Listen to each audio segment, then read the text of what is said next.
നമ്മുടെ നാട്ടിൽ ഓരോ ദിവസവും പൊല്യൂഷൻ കൂടിക്കൂടി വരികയാണ്. പക്ഷെ നമുക്ക് ഈ പൊല്യൂഷൻ ഈസി ആയിട്ട് കുറയ്ക്കാൻ വേണ്ടി പറ്റും. അതറിയാൻ വേണ്ടിയിട്ട് വീഡിയോ മുഴുവനായിട്ടും കാണുക. ഞാനിന്ന് വീട്ടിലേക്ക് കുറച്ച് സാധനങ്ങൾ വാങ്ങാൻ വേണ്ടിയിട്ട് പുറത്ത് പോവാണ്. ഞാൻ ആദ്യം തന്നെ നേരെ ചിക്കൻ വാങ്ങാനാണ് പോയത്. അത് കഴിഞ്ഞ് ഞാൻ അവിടുന്ന് ചിക്കനും വാങ്ങിച്ച് നേരെ കുറച്ച് ഫ്രൂട്ട്സ് വാങ്ങാൻ വേണ്ടി വന്നു. അങ്ങനെ ഫ്രൂട്ട്സും വാങ്ങിച്ച്. ഇനിയാണ് നിങ്ങൾ ശ്രദ്ധിക്കേണ്ടത്. എന്താണെന്ന് വെച്ച് കഴിഞ്ഞാൽ എൻ്റെ വീട്ടിൽ നിന്ന് ഏകദേശം ഒരു 2, 2.5 കിലോമീറ്റർ ഉണ്ട് ഈ ചിക്കൻ കടയ്ക്കും അതുപോലെ തന്നെ ഫ്രൂട്ട്സ് കടയ്ക്കൊക്കെ. സാധാരണഗതിയിൽ എല്ലാവരും ബൈക്കിലാണ് വരിക. ടൂ വീലറിലാണ് ഇതേപോലെ ചെയ്യുക. ഞാൻ സൈക്കിളിലാണ് വന്നത്. കാരണം ഞാൻ സൈക്കിളിൽ വന്നത് ശരിക്കും എനിക്കൊരു ഇൻട്രസ്റ്റ് തോന്നി. എനിക്ക് സൈക്കിൾ ചവിട്ടാനുള്ള ഇഷ്ടവും കാര്യങ്ങളും കൊണ്ട് മാത്രമാണ്. പക്ഷെ നമ്മള് ഇങ്ങനെ സൈക്കിളിൽ വരികയാണെന്നുണ്ടെങ്കിൽ നമ്മൾ പോലും അറിയാണ്ട് നാടിന് വേണ്ടി നല്ലൊരു കാര്യം ചെയ്തുകൊണ്ടിരിക്കുന്നത്. കാരണം പൊല്യൂഷൻ നല്ലപോലെ കുറയ്ക്കാൻ വേണ്ടി പറ്റും. അതുപോലെ തന്നെ റോഡ് അപകടങ്ങൾ ഒരു പരിധി വരെ നമുക്ക് കുറയ്ക്കാൻ വേണ്ടി പറ്റും. കാരണം എല്ലാവരും ഒരു 500 മീറ്റർ പോകാൻ വേണ്ടി വരെ ബൈക്ക് എടുത്തിട്ടാണ് ഇപ്പോൾ പോണത്.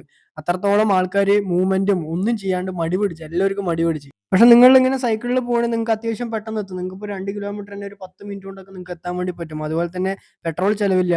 ഒരു ചെലവുമില്ല. നിങ്ങൾക്ക് സുഖമായിട്ട് നിങ്ങളുടെ സമാധാനത്തിൽ സുഖമായിട്ട് ചവിട്ടിയിട്ട് പോകാൻ വേണ്ടി പറ്റും. നല്ല രസമാണ് സൈക്കിൾ ചവിട്ടാൻ. നിങ്ങളൊന്ന് ചവിട്ടി നോക്ക്. വീഡിയോ ഇഷ്ടമായി കഴിഞ്ഞാൽ തീർച്ചയായും ലൈക്ക് ചെയ്യുക. അതുപോലെ തന്നെ പേജ് ഫോളോ ചെയ്യുക. യൂട്യൂബിലാണ് നിങ്ങൾ കാണണമെങ്കിൽ സബ്സ്ക്രൈബ് ചെയ്യാൻ ഒരിക്കലും മറക്കരുത്.